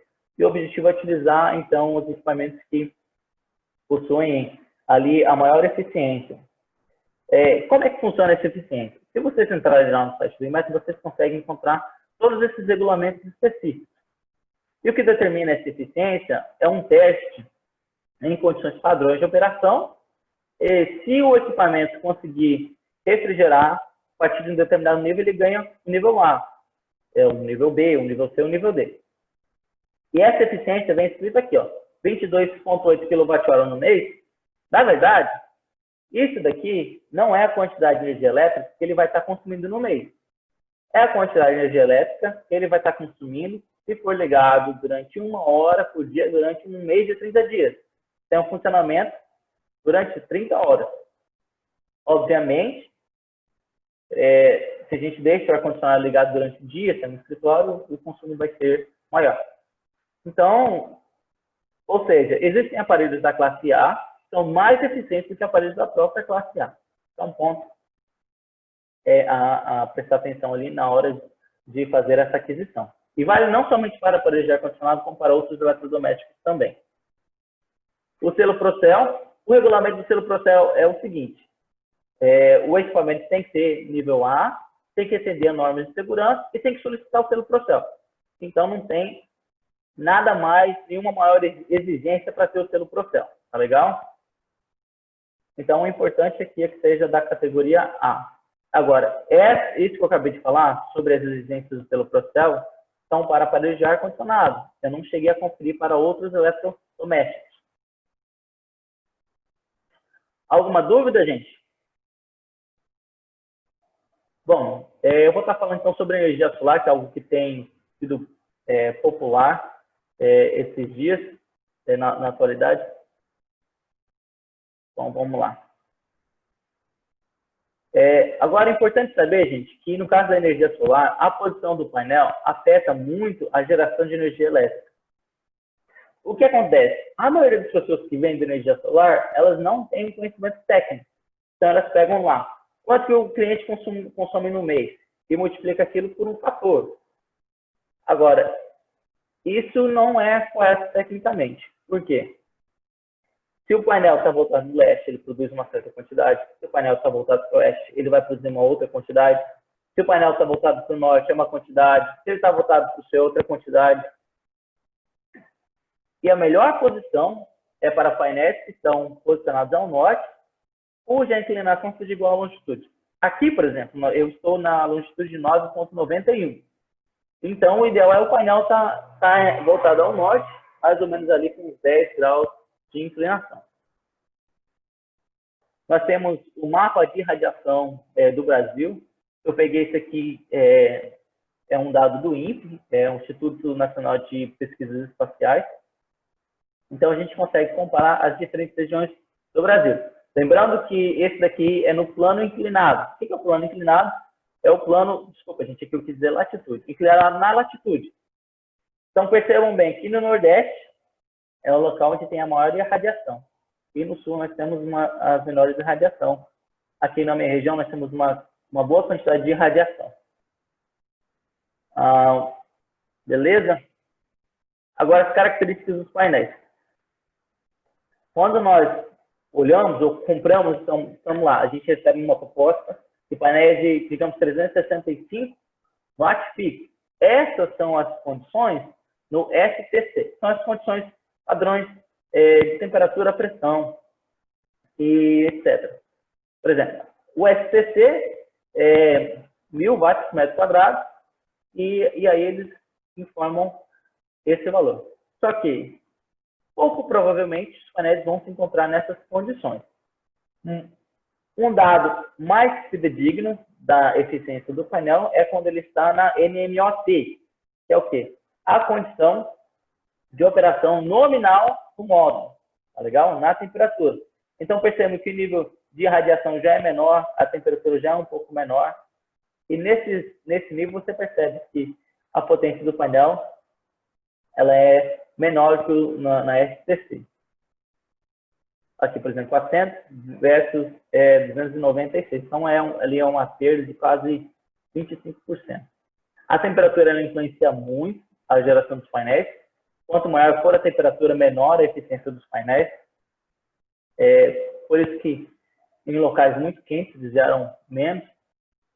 Existe selo de eficiência energética para painéis fotovoltaicos? Sim, existe. Só que o selo de eficiência energética basicamente é o seguinte: se o painel tem uma eficiência maior que tanto, ele tem o selo A. Se tem uma maior que tanto, ele tem o selo B. Os painéis modernos são todos A. Inversores não possuem selos de eficiência energética, de eficiência do IMET, mas eles têm que ser autorizados a serem vendidos no Brasil. Tá? Então, eles têm que estar cadastrados ali na plataforma do IMET. Se vocês ouvirem pessoas falando, monocristalino é melhor porque é mais puro, ou, não, policristalino é melhor por causa disso, daquilo outro, eu vou falar para vocês. Não entre nessa confusão, porque a resposta correta é depende. Depende de fabricante, depende de método de fabricação. Os módulos monocristalinos, eles são geralmente da cor preta. Os policristalinos, eles são assim mais azulados. Qual que é a diferença? A diferença é que o monocristalino, ele tem ali uma bolacha de silício que é uniforme. O policristalino são várias bolachas diferentes. Qual o melhor hoje no mercado que você recomenda? Olha, painel, eu vejo assim, que os painéis da Canadian, geralmente, eles são melhores. Eu vou estar falando aqui um pouquinho sobre as tecnologias existentes. Agora, com relação a inversores, tem tecnologias de microinversores que são muito boas, optimizadores solares. Ou se for inversor string, o Cronos, geralmente, ele é um dos melhores. Tem umas marcas de entrada que possuem um valor econômico menor, como, por exemplo, a Grovat, ou Goodbee, mas são marcas chinesas. A eficiência deles é menor, só que o custo também é menor e, às vezes, acaba compensando. É muito importante determinar se vai ver sombra. É verdade. É muito importante determinar se vai ter sombra. Vou estar falando um pouquinho sobre isso daqui a pouco, Vinícius, mas é um bom ponto que você está trazendo. Sim, o que eu queria comentar aqui sobre monocristalino e policristalino, gente. O que é melhor, você tem que olhar ali na folha de dados. Porque para nós, para a minha região, não sei quantos de vocês estão numa região que a gente começou, o mais importante é que o painel tenha ali um baixo coeficiente de temperatura. Quer dizer que o rendimento dele não diminua tão drasticamente com o aumento da temperatura. Os painéis, eles podem funcionar com temperaturas entre 60 a 90 graus Celsius, porque tem uma irradiação solar constante e eles se aquecem. Então, isso pode diminuir bastante a eficiência dos painéis. A tecnologia de meia célula, half cell, o que ela significa? Então, aqui nós temos as bolachas de silício, a corrente percorre sobre esse caminho, então ela vai nessas bolachas, e como ela está percorrendo um caminho mais longo, ela pode ter uma perda maior. A tecnologia de meia célula, ao invés de percorrer, por exemplo, você está aqui embaixo, se a gente tiver que percorrer todo esse percurso aqui em cima, ela vai percorrer só metade, por isso que se chama meia célula. Essa tecnologia, ela geralmente aumenta a eficiência do painel. Mas, como sempre, é importante olhar o catálogo do fabricante. Os diodos de bypass são uma tecnologia que elas ajudam na hora do sombreamento. Por exemplo, como eu disse anteriormente, a corrente percorre pelas bolachas de silício, que vai, porque as painéis são uma fonte de corrente, então vai fluindo essa corrente, e os silícios vão criando a diferença de potencial. Agora, se você tem um sombreamento, aquela parte daquelas bolachas, elas vão estar se comportando como se fosse isolantes, então se diminui muito a produção de energia do painel. E do diodo bypass é o seguinte: se houver um sombreamento parcial no painel bem aqui, então somente parte do painel vai estar prejudicada. Tá vendo? Somente essa parte aqui, dessas duas colunas. O restante vai estar fluindo corrente normalmente. Então, o que vai acontecer vai diminuir a diferença de potencial no painel, mas não a corrente que flui sobre o painel. A tecnologia PERC, como é que funciona? Então, nós temos ali a camada dos fotodiodos, né? Então, vem a luz, ela passa pelo silício, e aí depois ela é absorvida aqui nessa camada preta. Esses são os painéis convencionais. O PERC adiciona uma camada atrás, essa camada dourada aqui, que vai fazer com que essa luz seja refletida de volta. E ali na superfície é feita uma camada antirrefletiva. Então a gente tem um benefício dessa luz que bate e reflete para os painéis, então isso aumenta a eficiência dos painéis novamente. Então reflete a luz para as células. Temos os painéis bifaciais, que se constituem de células fotovoltaicas nos dois lados. MPPT. As características dos inversores. Então, o inversor ele funciona da seguinte forma. Todo painel tem uma curva de tensão e corrente própria. Por isso que não é recomendado combinar painéis de fabricantes diferentes, porque eles vão ter curvas de corrente e tensão diferentes. O MPPT faz o seguinte, ele faz uma varredura num conjunto de painéis que está conectado e aí procura qual é o ponto que está tendo a maior potência entregue. Por exemplo, seria mais ou menos aqui. E essa varredura depende, por exemplo, da irradiação e também da temperatura do painel.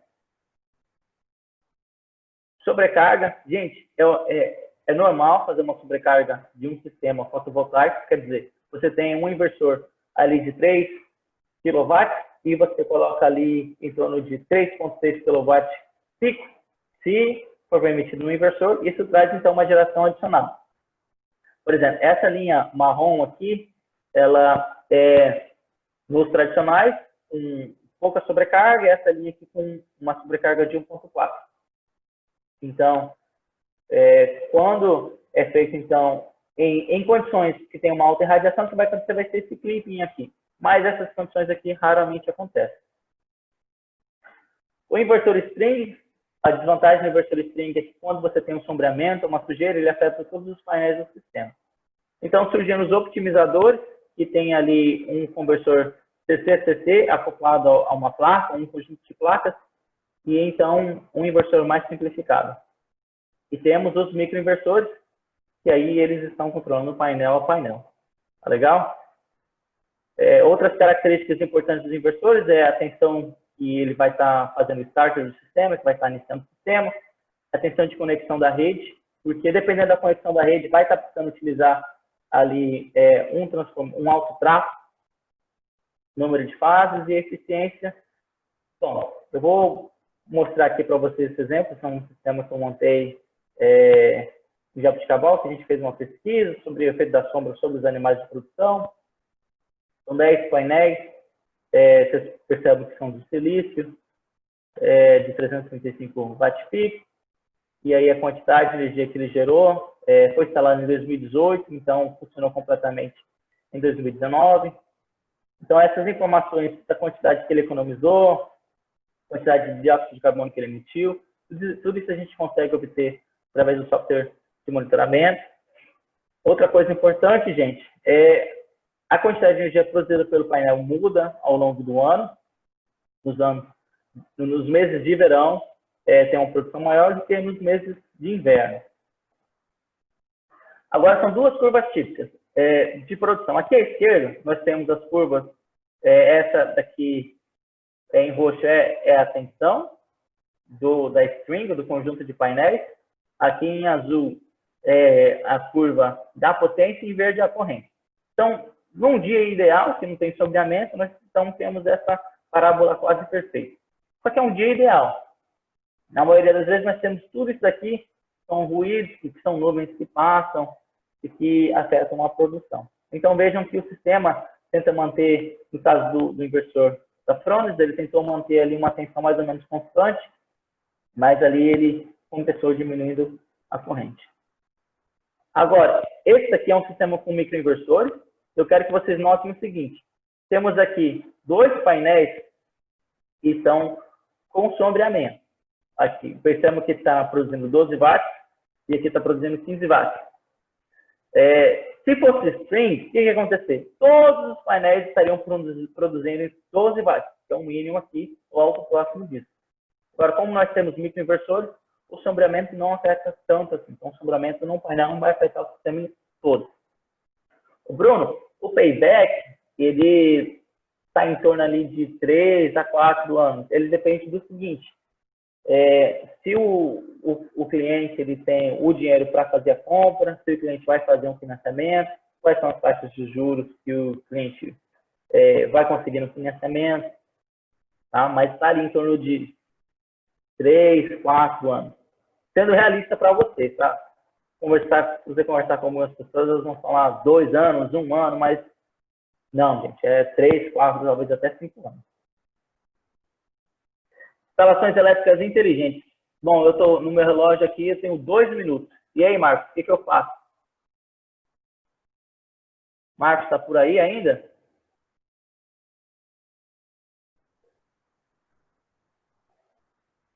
Continua. Beleza, Guilherme, vou continuar. Vocês ficam aí comigo, não ficam? Tá. O que é isso, instalação elétrica? O que a gente pode fazer com uma instalação elétrica inteligente? Bom, podemos ligar e desligar circuito. Isso não é tão impressionante, mas tem as suas vantagens. Eu vou pegar aqui um vídeo para vocês daqui a pouco. Dentro do circuito a gente pode controlar a iluminação, dá também para fazer a dimerização, se a luminária permitir. Beleza, Edivaldo? Você vai ficar comigo, né, cara? Ligar e desligar equipamento, por exemplo, uma persiana que é controlada por motor. Dá para fazer a dimerização e controle de cores das lâmpadas. Eu vou ver se eu encontro isso aqui para vocês e já mostro. Então, vamos lá. Outra coisa que a gente consegue fazer é substituir controles de infravermelho. Eu acho que eu vou mostrar isso para vocês agora. Deixa eu vir aqui. Bom, deixa eu achar aqui o vídeo.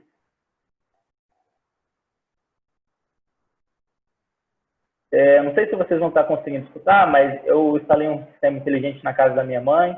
Aí eu dei o comando do OK Google, e aí ele ativou. Eu disse, liga a TV da sala. O meu Google aqui já consegue ver, ele já ativou aqui. Eu vou pausar ele aqui para não interferir lá na casa da minha mãe.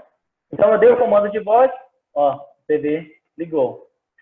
Então, a gente consegue fazer isso. Nós conseguimos também estar ligando, desligando lâmpadas. Deixa eu ver se eu consigo mostrar aqui alguma coisa para vocês.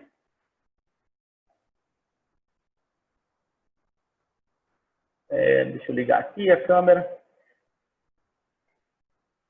Bom, então a gente consegue substituir os controles de infravermelho. E aqui, ó. Eu instalei aqui na frente de casa esse letreiro. E aí eu coloquei essa fita de LED. Eu deixei ela configurada para ficar passando diferentes cores. E bem aqui, ó, eu tenho um comando. Fica ligado, eu vou apertar para vocês. Deixa eu ver. Aí desligou. Eu apertei de novo, ligou. Espera aí, deixa eu desligar aqui. Aí desligou. Vendo? E eu coloquei uma câmera inteligente ali também, para poder ficar mostrando isso para os clientes. Vou ligar aqui de novo. Então, eu vou passar aqui mais rápido, porque a gente já passou um pouco do tempo. Tem como fazer integração com eletrodomésticos inteligentes, por exemplo, uma TV, uma Smart TV. Você pode configurar controle de acesso, essa daqui é uma fechadura inteligente, você pode colocar uma digital, pode colocar uma senha, pode liberar para a pessoa entrar através do aplicativo, você pode colocar uma senha para empregada, uma senha para o seu filho, para saber que horas que ele está chegando da balada. Pode criar rotinas, por exemplo, pode ter uma rotina na hora que você acorda. Filmes inteligentes, na verdade são películas, que aí você consegue através de comandos elétricos deixá-las translúcidas ou não. E como é que funciona, gente? Tem um sistema que é cabeado, e esse conjunto de cabos sai de uma central inteligente, por exemplo, essa daqui é a central inteligente, e aqui temos mais 2 centrais inteligentes, e que vai até o circuito. Ou podemos ter um comando totalmente sem fio. O problema de ter uma coisa totalmente sem fio é que rede sem fio ela pode sofrer interferências eletromagnéticas. Bom, eu vou estar pulando isso aqui, que falar que é importante integrar com o Google Home. E eu vou primeiro agradecer a vocês pela participação. ao professor Marcos pelo convite, aos meus colegas lá da Faculdade de Paema, o Thiago, que é um grande amigo e parceiro aqui da cidade, a equipe da Engetec e da 3D Engenharia e Arquitetura. Agora vamos lá, a pergunta da Vinícius. Estou estudando skills da Alexa. Como profissional que já atua nessas áreas, você acha uma ideia interessante para investir tempo e dinheiro? O que você se refere como skills da Alexa? Explica aí melhor, Vinícius. Eu nunca trabalhei assim diretamente com a Alexa. Eu prefiro fazer integração com o Google Home. Já fiz controle de lâmpadas. Mas aí você está fazendo uma coisa mais caseira, utilizando o Arduino. Porque, no meu ponto de vista, esses sistemas eles têm que ser algo mais profissional. Se a gente está querendo vender ESP8266, eu não conheço esse dispositivo. Agora, quando a gente está atuando no mercado de trabalho, eu fiz muitos projetos de eletrônica, mexi com microcontrolador, mexi com várias coisas. Então, é uma coisa legal de você estar fazendo ali na faculdade, na bancada, Arduino com Wi-Fi. Ou então, assim, num projeto. Só que na hora de você estar no mercado, você precisa de uma solução que vai funcionar. Você tem que instalar aquilo ali, você é pago, instalou, e não pode dar problema, gente. Quando a gente está fazendo essas coisas caseiras, eu já cheguei a montar um multímetro de pulso, que quando o professor estava longe, ele funcionava. O professor chegava, ele parava de funcionar. Então, quando a gente pensa assim, no mercado comercial, essas coisas não podem acontecer. Tem que ser uma coisa que traga uma confiança, tem que ter um suporte por trás. E por isso que o melhor é estar procurando indústrias. Tem indústrias brasileiras que trabalham com isso. Tem a WOW, que é um parceiro meu. Tem a Controlar, que também é outro parceiro. Tem a Legolas. Deixa eu ver aqui o Vinícius. Você controla tanto para o controle de voz, tanto para se você tivesse feito um vídeo. Ô, Vinícius, ia gostar de ver. Vê se depois você manda para mim por WhatsApp. Agora, você pode fazer essas coisas, só mandar um número. Vou mandar aqui. Tá aí. Dá para fazer essas coisas manualmente, gente. Só que quando a gente está no mercado, a gente não tem tempo para ficar desenvolvendo isso, indo lá na casa do cliente, ficar fazendo teste. Porque primeiro o cliente não vai gostar disso. Ele quer que você vá lá, instale e ele não quer mais ver você mexendo naquilo que já foi feito. Não veio para você? Eu vou escrever aqui então.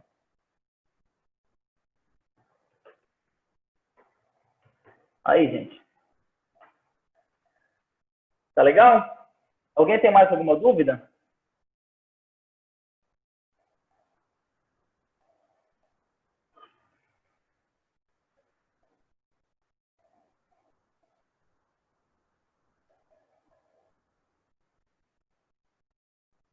E aí, gente, tá todo mundo tranquilo? Ô, Romulo, eu agradeço.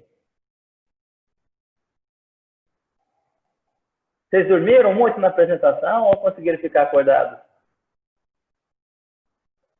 Beleza, Edivaldo. Ah, a Ramila tá aí, não dormiu ainda não? Então, Vinícius, o Vinícius está falando que ele acha que o custo das lâmpadas que funcionam Wi-Fi são altos. O que eu acho é o seguinte, o ideal não é comprar lâmpadas do Wi-Fi, o ideal é você comprar dispositivos que permitam você fazer o controle de qualquer lâmpada. Que aí são relés inteligentes, são interruptores inteligentes. E aí você pode colocar qualquer lâmpada ali que vai funcionar. Se o seu cliente quer instalar ali um lustre muito chique, não sei o que, tanto faz. Você coloca ali o seu dispositivo, tanto faz o que ele tem e vai funcionar. Bom, vamos lá, as perguntas aqui. Camila, eu não sei como é que vai funcionar a lista de presenças. Com o tempo eu preciso fazer algo funcional. Vinícius, é possível, mas aí você tem que... Essa é uma das grandes dificuldades quando a gente entra no mercado de trabalho, né? Que como profissionais autônomos, nós estamos vendendo o nosso tempo para prestar um serviço. Então, quanto vale o nosso tempo? Se vale o tempo ficar dedicando a essas coisas, legal, cara. Pode ser que você desenvolva um sistema que seja mais barato, consiga revender. Tudo isso é possível. Enfim, tem que pensar sempre nessas coisas. E eu confesso para vocês, assim, quando a gente sai da faculdade, nós como engenheiros, nós não somos treinados para ser empreendedores. E o mundo precisa de engenheiros empreendedores, pessoal. Se vocês puderem se especializar nessa área, eu recomendo vocês. Eu fiz com o Triac. Legal, Vinícius. Fazer utilização de sistemas de lugares que é recorrente e queda de luz. É viável? Olha, eu acho o seguinte. Se tiver queda de Wi-Fi, não é tão viável assim. Agora, o que você pode fazer é montar um sistema que possa ser controlado tanto através do celular quanto ter um interruptor ali de backup, que é o que eu tento fazer. Quando dá queda de luz, vai desligar tudo, então não tem muito o que fazer. Olha, o Jeff gostou da plataforma bem. Legal, recomendo aí para o pessoal, Jeff, que aí a gente pode conversar mais sobre ele. Pedro, Wi-Fi ou Zigbee? Cara, entre Wi-Fi e Zigbee, eu acho que tem que pensar no custo. O dispositivo de infravermelho que eu instalei na minha mãe, ele é Wi-Fi. Porque se fosse comprar uma central Zigbee, para ter somente aquele dispositivo infravermelho, o custo seria maior. Zigbee, você tem que comprar ali um dispositivo que vai fazer aquela conversão de Zigbee para o Wi-Fi, ou então para o cabo. E aí, ele é um custo menor se você tiver diversos dispositivos.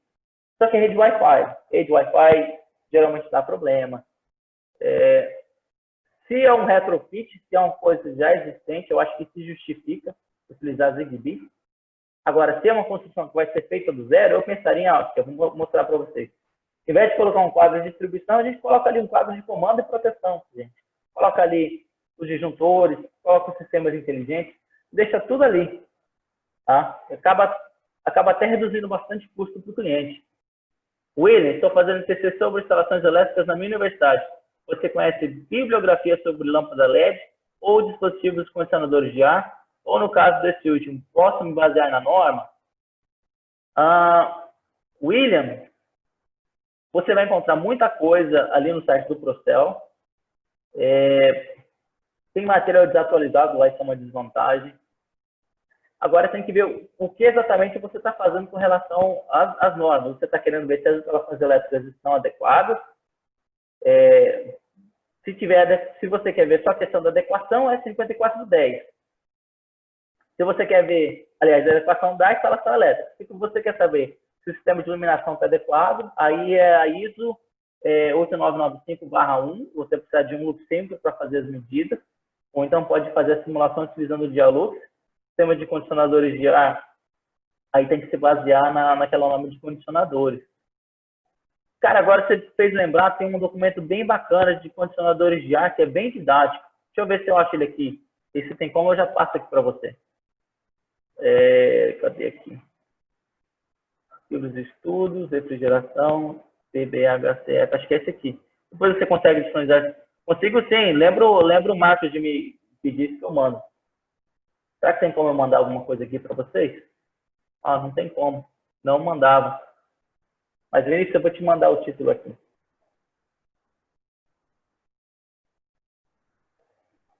Esse documento aqui, ele tem bastante dados sobre sistemas de refrigeração. Bem legal. Obrigado, William. Teria alguma marca de central para fazer de forma cabeada que recomenda? Eu conheço a OU, a Controlart, eu não lembro se a Controlart era cabeada também. A OU é uma indústria brasileira, que é uma vantagem também. Tem a Legos, eu não cheguei a olhar a fundo a Legos, mas se eu me lembro bem, na Legos você vai ter que fazer programação, tem que instalar banco de dados. Agora, a dificuldade de fazer tudo isso é que você vai perder muito tempo na configuração. E depois, se der algum problema na configuração, vai ser difícil você ensinar o cliente, se o cliente quer montar uma rotina. Então, eu prefiro utilizar plataformas que permitam que toda a configuração seja feita através do smartphone. Não por uma questão técnica, mas mais por uma questão prática, que é uma coisa que você está vendendo para um consumidor que não entende da área técnica. Área luminotécnica. Compensa para início de carreira, recém-formado? Olha, Ramila, você tá em qual curso? Fala aí. A minha experiência na área luminotécnica é o seguinte. Elétrica, engenharia elétrica. projetos luminotécnicos são feitos pelos arquitetos. Por quê? Porque o cliente vai lá no arquiteto e o arquiteto cuida de todo o embelezamento. Eu conheço uma engenheira de Curitiba e ela trabalha muito pesado no luminotécnico industrial. Talvez valesse a pena trocar uma ideia com ela. Deixa eu ver aqui. Eu vou passar o Instagram dela aqui para vocês. Vocês seguem ela. Ela é muito legal. Aí vocês falam que foi eu que recomendei. Que ela conversa com vocês tranquilo. Deixa eu achar aqui. Olha, o Instagram dela é... Sumiu. Almeida Ei. Troca uma ideia com ela. Ela conhece muito bem dessa área. Eu acho assim, quando vão procurar um engenheiro eletricista para fazer projeto luminotécnico, é algo prático. Porque eu não tenho paciência para ficar colocando cadeira, por disso, por daquilo. Isso não é comigo. Eu vou na parte prática, como iluminação pública, porque iluminação pública não é só o luminotécnico, tem também administramento de condutores. E é isso. Mais alguma dúvida, gente? Bom, vocês aproveitam e me sigam lá no Instagram, pessoal. Eu estou sempre postando alguma coisinha ou outra da área elétrica. Vou colocar aqui para vocês.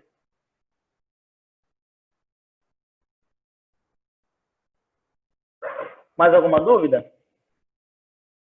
Não está aparecendo? Ixi. Almeida Ei. Eita. Almeida Ei.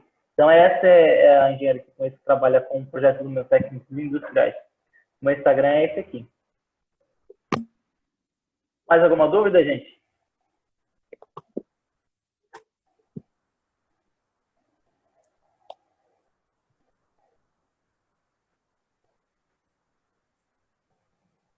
Legal, Jean.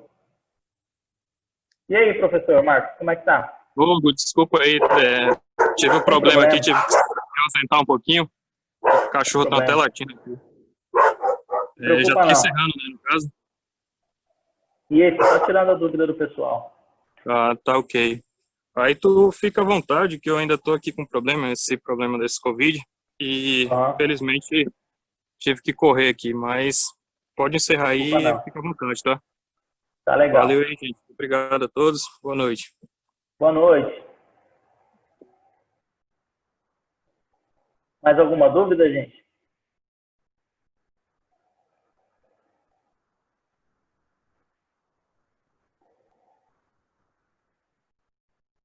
Obrigado, Ramila. Obrigado, Edvaldo.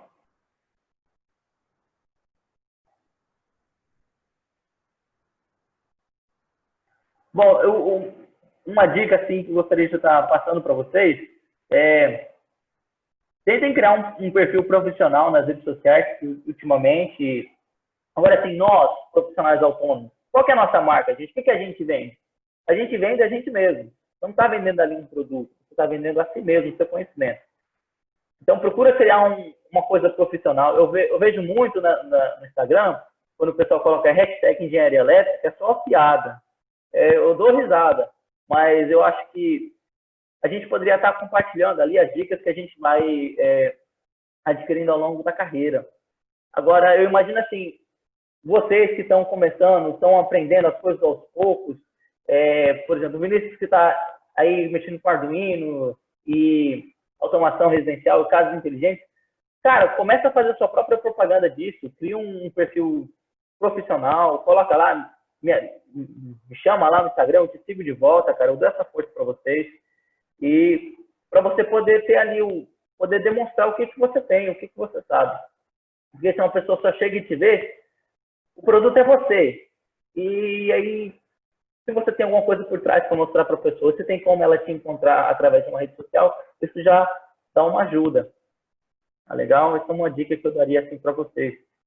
Procurar ter um perfil profissional. Tanto é que no meu perfil profissional não posto fotos familiares, né, nada, só coisa profissional. Porque eu sei que tem gente que me segue porque são os meus amigos, são os meus conhecidos, são os meus familiares e querem estar lá vendo as coisas que vão acontecendo na minha vida pessoal. E tem gente que me segue porque quer saber da área técnica. Então, para não misturar as duas coisas. Dica para se destacar na área de mineração. Matheus, eu não conheço a área de mineração, cara. Se eu conhecesse, eu te daria dicas. Usar o Revit ou o QI elétrico? Não conheço o Revit, eu uso o QI elétrico. Ah, falando em QI elétrico, o QI elétrico, ele tem promoção para estudantes. Se vocês adquirirem o QI elétrico, vocês adquirem 1 ano e ganham outro ano gratuito. Deixa eu achar aqui, eu vou passar para vocês um contato do Alto QI, o Gilson.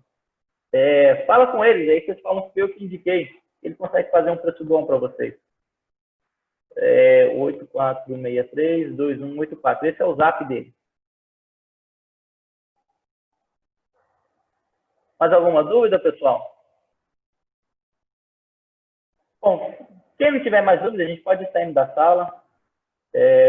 Já vou ficar aqui mais uns 2 minutinhos, tirando dúvida. Ou se vocês tiverem dúvida, vocês me contactam aqui no WhatsApp, me contactam na rede social, que eu vou ajudar vocês no que eu puder. Tem muita gente de Rondônia? Tem alguém de Ariquemes? Adriano, você levanta a mão porque você é de Rondônia, cara? Olha aí, Beatriz de Porto Velho, olha que legal. Presidente Médici. Olha de Paraná, ô, terra boa aquela, hein? Camila de Porto Velho. Araguaína, Tocantins. Tá vindo pra cá, pra Ariquemes, o Nelson? É Nelson ou Nilson? De Paraná, Araguaiana. Nossa, Foz do Iguaçu, que legal. Porto Velho, Candeias. Ih, passei muito por Candeias. Araguaína, Tocantins. Pato Branco. Ô, Pato Branco.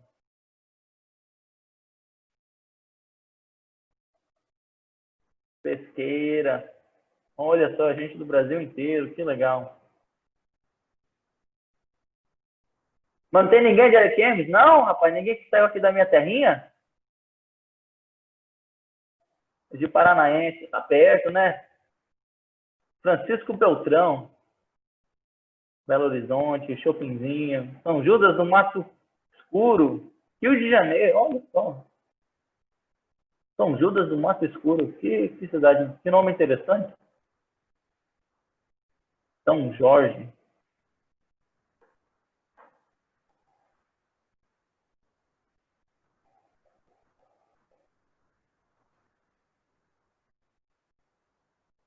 Sulina, São Jorge do Oeste, Sulina, Paraná. Legal. A galera do Brasil inteiro, então. Olha que bacana. É isso aí, gente. Uma outra coisa que eu recomendaria para vocês é montar um WhatsApp profissional. E é bom a gente estar sempre vendo quais são as dúvidas dos profissionais da área. E tá vendo foto e conversando. Isso é bem bacana também.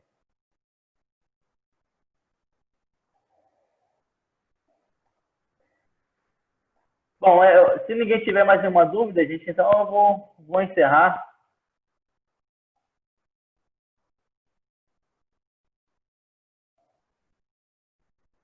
Beleza, galera? Uma boa noite para vocês.